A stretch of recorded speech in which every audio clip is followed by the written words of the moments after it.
Mga pininiwalaang bihag ng MNF Iswari faction, ang ilan sa kanila nagwawagayway ng puting watawat.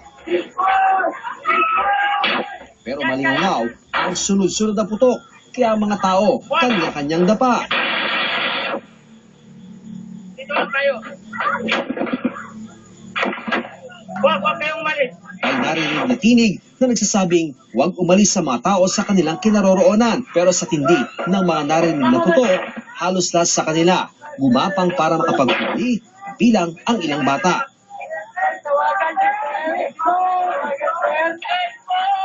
Habang nagkakagulo ang mga umunay bihag, makikita namang nakakubli sa isang gusali ang ilang umunay MNF fighter. Kapansin-pansin naman sa drainage sa kapwesto ang may hawak ng 90mm bazooka.